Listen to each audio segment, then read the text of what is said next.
اور وہی کامیاب ہوگا جو اللہ کی ذات پر ایمان لا کر کے زندگی گزارے. وہ ناکام ہے جو اللہ کی ذات کو چھوڑ کر کے دنیا کے اندر من مانی زندگی گزارے. ایسے بھی لوگ ہیں کہ جو اللہ کی ذات کو ماننے سے انکار کرتے اور من مانی زندگی گزارتے ہیں، وہ دنیا کے اندر بھی ناکام اور آخرت کے اندر بھی ناکام ہے. ہم کو تو فخر ہونا چاہیے کہ اللہ تعالیٰ نے ہم کو ایمان والے کے گھر پیدا کیا ہے اور ایمان پر جمائے رکھا ہے، ایمان پر باقی رکھا ہے.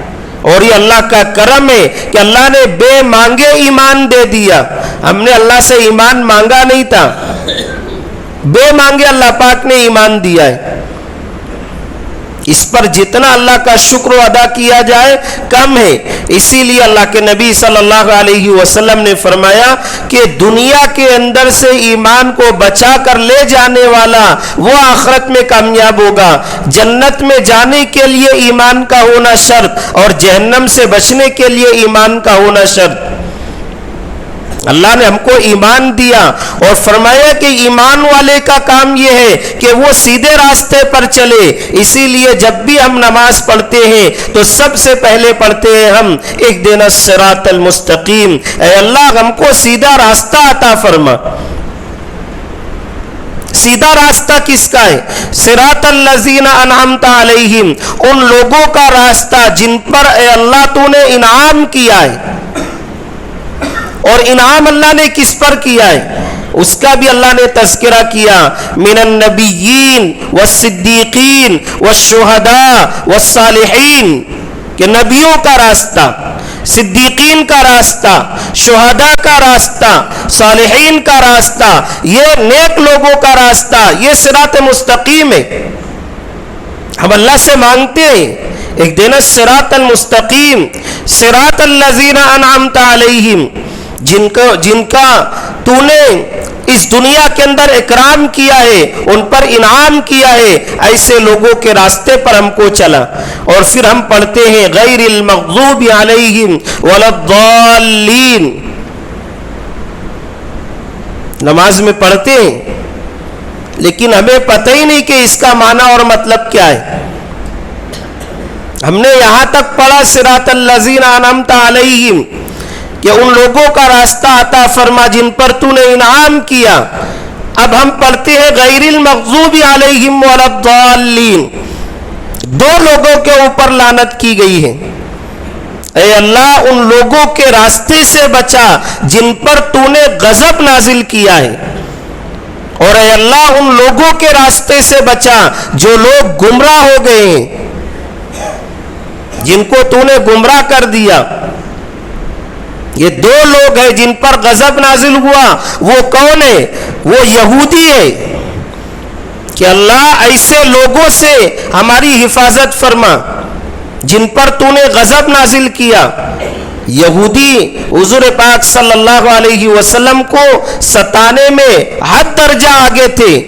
سازشیں کرتے تھے، منصوبے بناتے تھے، پلاننگ کرتے تھے اور حضور پاک صلی اللہ علیہ وسلم کو تکلیف دیا کرتے تھے. نصارہ بھی اسی کی قسم میں سے ہے. وہ بھی اسلام اور مسلمانوں کو ستانے میں پیش رہے ہیں. اس لیے فرمایا کہ غیر المغضوب علیہم ولا الضالین، کہ ہم نماز پڑھیں تو ان معنی کا دھیان رکھیں. اللہ سیدھے راستے پر چلا، ان لوگوں کے راستے سے بچا جن پر تو نے غضب نازل کیا ہے. یہودی حضور پاک صلی اللہ علیہ وسلم کا انکار کرتے ہیں، قرآن کا انکار کرتے ہیں، مذہب اسلام کا انکار کرتے ہیں، اور انکار ہی نہیں بلکہ اس کو ختم کرنے کی پوری کوشش کرتے ہیں. جو قرآن کو نہیں مانتا، جو اسلام کو نہیں مانتا، جو محمد الرسول اللہ صلی اللہ علیہ وسلم کو نہیں مانتا، ایسے لوگوں کے اوپر اللہ تعالیٰ نے غضب نازل کیا ہے. غیر المغضوب علیہم ولا الضالین. اللہ ایسے لوگوں سے بچا جو گمراہ ہو گئے، جن پر تیرا غضب نازل ہوا ہے. اہدنا الصراط المستقیم. تو ہم نے پورا مہینہ روزہ رکھا، یہ اسی کی مشق تھی کہ اللہ اب بقیہ 11 مہینے اسی طرز پر چلا جس طرز پر تو نے پورا مہینہ گزارنے کی توفیق عطا فرمائی. وہ طرز کیا تھا کہ ہم نمازوں کی پابندی کرتے تھے، ہم قرآن کریم کی تلاوت کرتے تھے، ہم مسجدوں کو آباد کرتے تھے، ہم اپنی نظروں کی حفاظت کرتے تھے، اپنی زبان کی حفاظت کرتے تھے، اپنے ہاتھ اور پیر کی حفاظت کرتے تھے، تمام برائیوں کو ہم چھوڑ کر کے زندگی گزارتے تھے. اہدنا الصراط المستقیم، یہی سیدھا راستہ تھا. اے اللہ بقیہ 11 مہینے بھی اسی طرز پر گزارنے کی توفیق عطا فرما. سیدھا راستہ بہت بڑی نعمت ہے. دنیا تو گزر جائے گی، جیسے ابھی رمضان کا مہینہ روزداروں پر بھی گزر گیا، جس نے روزہ نہیں رکھا اس پر بھی گزر گیا، جس نے تراویح پڑھی اس پر بھی گزرا، جس نے تراویح نہیں پڑھی اس پر بھی گزرا، جس نے تہجد کا اہتمام کیا اس پر بھی رمضان کا مہینہ گزرا، جس نے تہجد کا اہتمام نہیں کیا اس پر بھی رمضان کا مہینہ گزرا، جس نے اپنے مال کی صحیح زکوٰۃ نکال کر کے ادا کی اس پر بھی رمضان گزرا، اور جس نے اپنے مالوں کی صحیح زکوٰۃ نہیں نکالی اس پر بھی رمضان گزر گیا. لیکن بتاؤ تو صحیح کہ جس کا رمضان گزرا ہے وہ صحیح رمضان گزارنے کا حق کون رکھتا ہے؟ جس نے سارے نیک اعمال کیے، جس نے اللہ کو راضی کیا، فرض روزوں کو رکھا، قیام اللیل کا اہتمام کیا، تراویح کا اہتمام کیا، سنتوں کا اہتمام کیا. اہدنا الصراط المستقیم اس کو کہتے ہیں. اس لیے اللہ تعالیٰ سے آج کے دن میں ہمیں دعا کرنا ہے کہ اللہ تعالیٰ ہمیں اہدنا الصراط المستقیم عطا فرما، کہ ہم سیدھے راستے پر چلے اور سیدھے راستے کی زندگی ہم جو ہے تو گزارے.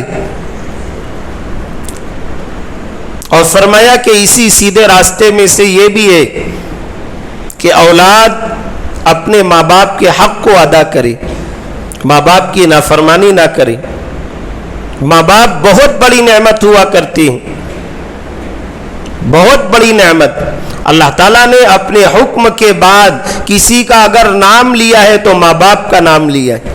وَبِالْوَالِدَيْنِ إِحْسَانًا، کہ اپنے ماں باپ کے ساتھ اچھا سلوک کرو، اپنے ماں باپ کے ساتھ بہترین سلوک کرو. جو ماں باپ کے ساتھ بہترین سلوک کرتا ہے وہ صراط مستقیم کی طرف گامزن ہوتا ہے، اور اللہ تعالیٰ اس کی زندگی میں، اس کی روزی میں برکت عطا فرماتے ہیں. ایسے نہیں اللہ پاک نے باپ کو جنت کا دروازہ قرار دیا اور ماں کے قدموں تلے جنت قرار دی، کہ جو نیک بخت اولاد اپنے باپ کو خوش رکھتا ہے گویا اس نے جنت کے دروازے کو کھول دیا، اور جو اولاد اپنی ماں کو خوش رکھتا ہے گویا وہ جنت کے اندر داخل ہو گیا. ماں باپ کی ناراضگی اللہ کی ناراضگی کا سبب ہے. اس لیے ماں باپ کو خوش رکھو. عید کا دن تو ایسا ہوتا ہے کہ لوگ دشمن سے بھی ملتے ہیں، لیکن بہت ساری اولاد ایسی ہوتی ہے کہ جن کے دل اتنے سخت ہو جاتے ہیں کہ وہ اپنے ماں باپ سے ملنے بھی نہیں جاتے. کہتے ہیں کہ مجھے آنکھ کے کپڑے پر باہر کیا. نہیں، ماں باپ کے دل کو نہ دکھاؤ. ماں باپ سے بڑھ کر کے دنیا کے اندر محبت کرنے والا کوئی نہیں، کوئی نہیں ہے ماں باپ سے بڑھ کر کے محبت کرنے والا. ماں تو وہ ہوتی ہے کہ اگر بچہ امتحان گاہ میں جائے اور 3 گھنٹہ امتحان دے، ماں دھوپ میں باہر کھڑی رہتی ہے اپنے بچے کے انتظار میں، اور جب بچہ امتحان دے کر کے آتا ہے تو ماں اس کے لیے جوس پیش کرتی ہے کہ بیٹا تو دماغ سے لڑ کر کے آیا، تو امتحان دے کر کے آیا، لے ٹھنڈا جوس پی لے. حالانکہ 3 گھنٹہ یہ دھوپ میں کھڑی تھی، تکلیف اس نے اٹھائی، پسینہ اس کا بہا ہے، لیکن بیٹے سے کتنی محبت ہے. وہ بیٹا جو سائے کے اندر تھا، جو پنکھے کے نیچے تھا، جو سرد موسموں کے اندر تھا، اس کے لیے ٹھنڈا جوس پیش کر رہی ہے. ماں کی ممتا ہوتی ہے، ماں کی محبت ہوتی ہے. بیٹا تکلیف میں ہو، ماں باپ رات بھر جاگ کر کے گزار دیتے ہیں. اس لیے آج کے دن تہیہ اور ارادہ کرے کہ انشاءاللہ ماں باپ کے کبھی دل کو نہیں دکھائیں گے. اگر آپ اپنے ماں باپ کی قدر کرو گے تو آپ کی اولاد آپ کی قدر کرے گی. یہ دنیا کا دستور ہی نہیں، یہ محمد الرسول اللہ صلی اللہ علیہ وسلم کی تعلیمات میں سے ہے. اس لیے ماں باپ کی اطاعت، ماں باپ کی فرما برداری اور ماں باپ کو خوش رکھنا یہ انتہائی ضروری ہے. جہاد میں جانے کے لیے حضور پاک صلی اللہ علیہ وسلم سے اجازت مانگ رہے. اللہ کے نبی صلی اللہ علیہ وسلم نے کہا کہ تمہاری ماں حیات ہے؟ کہا ہاں حیات ہے. کہا جاؤ ان کی خدمت کرو، ان کے پیروں تلے جنت ہے. کتنے ماں باپ آج دکھی ہیں، روتے ہیں کہ میری اولاد مجھے پوچھتی نہیں، میری اولاد میرا خیال نہیں رکھتی. ان دکھی دلوں کا آپ مداوع کریں، آپ ان کو خوش کریں، آپ ان کو ناراض نہ کریں. اچھا ماں باپ ناراض رہیں گے تو کبھی آپ کے سامنے آنسو نہیں بہائیں گے، وہ تنہائی میں رو لیں گے، لیکن اولاد کے آگے کبھی یہ احساس نہیں ہونے دیں گے کہ بیٹا دیکھ تیری وجہ سے مجھے کتنا دکھ ہو رہا ہے. اس لیے ماں باپ کی اطاعت، ماں باپ کی فرما برداری یہ اہدنا الصراط المستقیم والا راستہ ہے. ماں باپ کی قدر کرے، ماں باپ کی عزت کرے. اسی کے ساتھ ساتھ ماں باپ کی عزت اس لیے بھی نہیں ہو رہی ہے کہ آج ہم لوگ ایک نئے کام کے اندر مشغول ہو گئے، ہماری مصروفیت بڑھ گئی ہے. اور مصروفیت یہ ہے کہ ہم ٹچ موبائل فون کے اندر بزی ہو گئے. سیل فون ہمارا جو ہے وہ ہمارا دوست بن گیا ہے، اس سے ہم نے دوستی لگا لی، اور اس سے دوستی کرنے کا یہ نتیجہ ہوا کہ آج ماں باپ سے محبت نہیں رہی. آج ماں باپ کے چہروں کو محبت سے نہیں دیکھا جاتا، اولاد کو نہیں دیکھا جاتا، بہن بھائی کو نہیں دیکھا جاتا.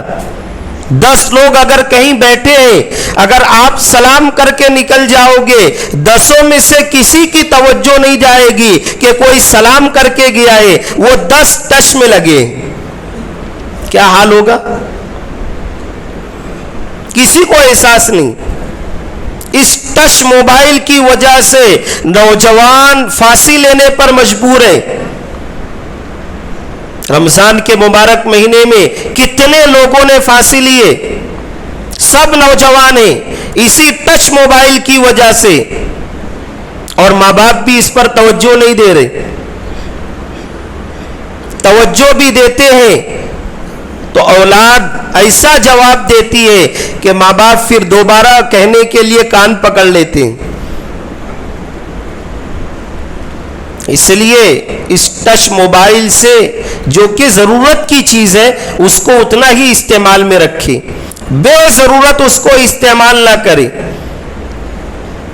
کتنے ماں باپ آ کر کہتے ہیں کہ مولانا ٹچ موبائل نے تو زندگی برباد کر دی. کیا ہوا؟ کہا کھانے بھی بیٹھتے ہیں تو موبائل کو دیکھتے ہیں. سالن کی جگہ اگر پیالی میں پانی رکھ دیا جائے تو وہ روٹی اسی میں ڈبو کر کھا لیں گے. یہ حال ہے. اتنا موبائل کے دیوانے اور اتنا اس میں لگے ہوئے ہیں کہ ننگی تصویریں دیکھنا اس کو حرام نہیں سمجھ رہے. بیوی پاس میں بیٹھی ہے جو حلال ہے اس کو دیکھنا وہ چھوڑ کر کے موبائل میں دوسری ننگی تصویریں دیکھ رہے جو حرام ہے. بیوی پسند نہیں آ رہی، بیوی کے چہرے پہ رونق نہیں آ رہی. کیوں؟ اس لیے کہ موبائل میں لگائے. موبائل سے اپنے آپ کو بچائے. اس موبائل کی وجہ سے یہ ہو رہا ہے کہ نوجوان بچے اور بچیاں عاشق اور معشوق کی طرح دوسروں سے رابطہ قائم کرتے ہیں، اور پھر یہ ہوتا ہے کہ ان کے حالات کہاں تک پہنچتے ہیں کہ لوگ پھانسی لگا لیتے ہیں. خودکشی کرنا حرام ہے، اسلام میں اس کی اجازت نہیں ہے. اس لیے خودکشی سے بھی بچے. زندگی کے اندر ہر ایک کا حل نکلتا ہے، خودکشی کرنا حل نہیں ہے. اس لیے اپنے آپ کو بچانا اور اپنے بچوں کی پوری نگرانی کرنا یہ ہم سب کی انتہائی ضروری چیز ہے. اگر ہم نے اپنے بچوں کی طرف توجہ نہیں دی، یہ موبائل فون ہمارے بچوں کی زندگیوں کو تباہ کر دے گا، ہمارے بچوں کی زندگیوں کو برباد کر دے گا، اور خودکشی کرنا اللہ کی ناراضگی کا سبب ہے. اللہ ناراض ہوتے ہیں اس سے. جان اللہ کی ہے، یہ جان اللہ کی ہے، اور اللہ نے ہم کو امانت کے طور پر دی ہے، اور امانت میں خیانت کرنا یہ گناہ ہے. اس لیے اللہ نے جو زندگی دی ہے اس زندگی کو اہدنا الصراط المستقیم پر لگائے. یہ زندگی اہدنا الصراط المستقیم کے لیے. وما خلقت الجن والانس الا ليعبدون، کہ ہم نے جنات اور انسان کو اپنی بندگی کے لیے پیدا کیا ہے، اپنی اطاعت و فرما برداری کے لیے پیدا کیا ہے، اپنی عبادت کے لیے پیدا کیا ہے. یہ زندگی برباد کرنے کے لیے اللہ نے دنیا کی زندگی نہیں دی کہ کچھ دن زندہ رہ لو اور دنیا کے عیش اڑا لو اور اس کے بعد خود ہی سے زندگی ختم کر کے میرے پاس آ جاؤ. نہیں، دنیا کے اندر اگر ہمارے رشتہ دار میں کہیں شادی ہو اور ہمارے پاس کارڈ نہ آئے، شادی رکا نہ آئے، اگر ہم اس کے وہاں جائیں گے تو کیسا لگے گا؟ لوگ کہیں گے ابھی اس کو تو بلائے نہیں چلا ہے. بن دعوتی خودکشی کرنا، بن دعوتی اللہ کے سامنے حاضر ہونا ہے. اللہ کہے گا کہ میں نے جان دی تھی، بلانے کا وقت بھی طے کیا تھا، تو بن دعوتی آ گیا. دنیا کے اندر بن دعوتی کو لوگ کیسی حقارت سے دیکھتے ہیں. خودکشی کر کے اللہ کے پاس جانا یہ بن دعوتی سے زیادہ خطرناک ہے. اس لیے خودکشی سے اپنے آپ کو بچائے، زندگی کو دین پر لگائے، دین کی خدمت کے لیے لگائے. موجودہ حالات اس طرح کے بن گئے ہیں کہ اب ہمارے لیے دین اسلام پر عمل کرنا مشکل ہوتا جا رہا ہے. 10 سالوں سے جو لوگ اس ملک پر حکومت کر رہے ہیں ان لوگوں نے مسلمانوں کے خلاف ایسے منصوبے اور سازشیں بنائے ہیں کہ لگتا ہے کہ آئندہ چند سالوں کے اندر اس ملک کے اندر مسلمانوں کا اپنے دین کے اوپر عمل کرنا مشکل ہو جائے گا. حالات کچھ ایسے بنتے جا رہے ہیں. اس کی سنگینی کو آپ سمجھ نہیں رہے. اللہ کی طرف رجوع ہونا ہے، اللہ کی طرف متوجہ ہونا ہے. اگر ہم نے اللہ کی طرف رجوع نہیں کیا، اللہ کی طرف متوجہ نہیں ہوئے تو حالات اس سے بھی بدتر ہوں گے. اللہ کی ذات سے مایوس نہیں ہونا ہے، مایوسی کفر ہے. ہم کو ہمت سے کام لینا ہے، جرات مندی سے کام لینا ہے. اور ہمت کب آئے گی؟ جب اللہ کے حکموں پر عمل کیا جائے گا اور رسول اللہ صلی اللہ علیہ وسلم کی تعلیمات پر عمل کیا جائے گا. اگر ہم نے اللہ کا حکم چھوڑ دیا اور رسول اللہ صلی اللہ علیہ وسلم کی تعلیمات کو چھوڑ دیا، ہم کم ہمت ہو جائیں گے، بے ہمت ہو جائیں گے. جو بھی آئے گا ہم کو اکھاڑ پھینکے گا.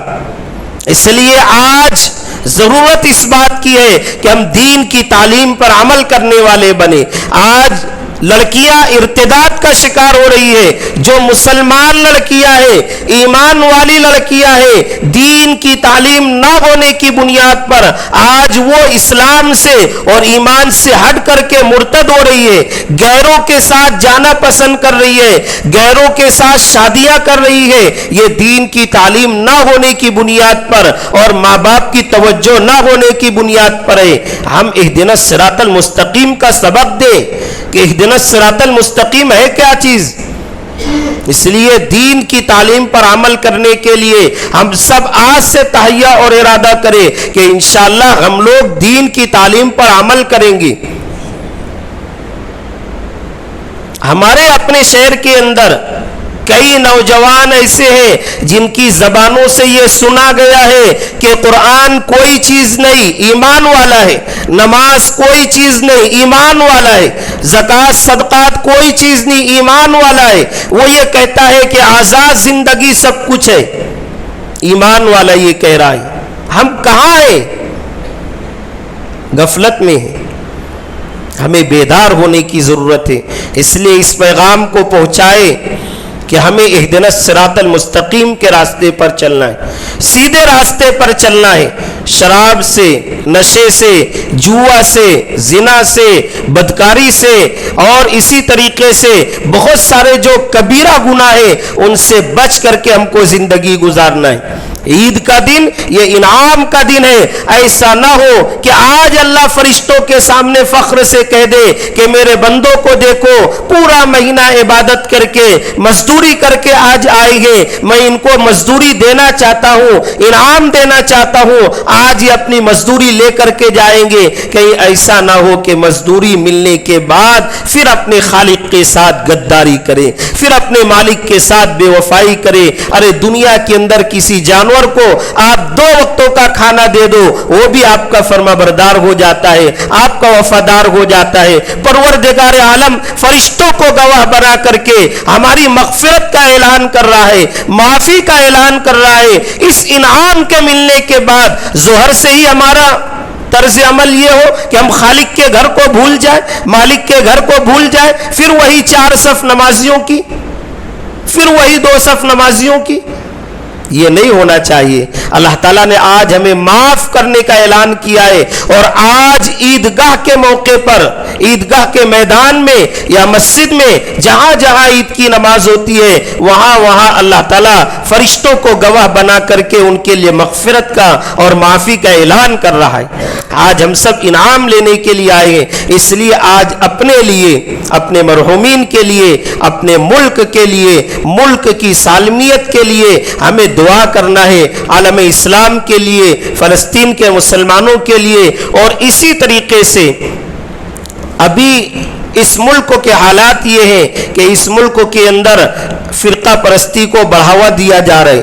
اگر خدا نخواستہ وہ آگے نکل گئے تو چند سالوں کے بعد اسلام کے اندر بھی رد و بدل کا معاملہ شروع ہو جائے گا۔ اس لیے ہمیں بہت بیدار رہنے کی ضرورت ہے، اور بیدار رہ کر کے ہمیں جو ہے تو اپنا جو اخلاقی فریضہ ہے اس کو نبھانا ہے، اس کو ادا کرنا ہے۔ میں مبارکباد دوں گا اہلیان شہر کو، مخیر حضرات کو، کہ انہوں نے رمضان کے مبارک مہینے میں اپنی زکوٰۃ اور صدقات کے ذریعے سے مدارس دینیہ کا تعاون کیا ہے۔ جو مدارس دینیہ اسلام کے قلعے ہیں، اور مدارس دینیہ جب تک باقی رہیں گے اسلام اور مسلمان باقی رہے گا۔ مدارس دینیہ ختم ہو جائیں گے، اسلام اور مسلمانوں کی شناخت ختم ہو جائے گی۔ اس لیے ہم سب اس بات کی کوشش کریں کہ جس طرح سے ہم نے رمضان کے مبارک مہینے میں مدارس کا تعاون کیا ہے، اسی طریقے سے ہمارے بچے مدارس میں پڑھنے جائیں، اس کی بھی ہم کو فکر کرنا ہے۔ ہماری بچیاں مکاتب اور مدارس میں پڑھنے جائیں، اس کی بھی فکر کرنا ہے۔ جہاں عصری تعلیم آپ دیتے ہیں وہیں پر دینی تعلیم کا دلانا اور اپنے بچوں کو دینی تعلیم سے روشناس کرانا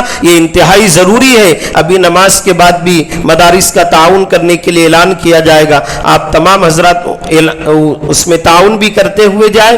اسی کے ساتھ ساتھ ہم دعا کرتے ہیں کہ اللہ تعالیٰ ہمارے روزوں کو قبول فرمائے، تراویح کو قبول فرمائے، زکوٰۃ صدقات کو قبول فرمائے، اور جو اللہ کی حمد و ثنا کرتے ہوئے اللہ اکبر لا الہ الا اللہ واللہ اکبر وللہ الحمد کہتے ہوئے ہم اللہ کی بارگاہ میں آئے ہیں انعام لینے کے لیے، اجر و ثواب لینے کے لیے۔ ہم اللہ کی ذات سے پوری یقین اور امید رکھے کہ انشاءاللہ آج اللہ ہمیں معاف کر دے گا، ہماری مغفرت کر دے گا، اور ہم بخشے بخشائے اپنے گھر کو لوٹ جائیں گے۔ اللہ تعالی ہم سب کو نیک عمل کرنے کی توفیق عطا فرمائے۔ وآخر دعوانا ان الحمد للہ رب العالمین۔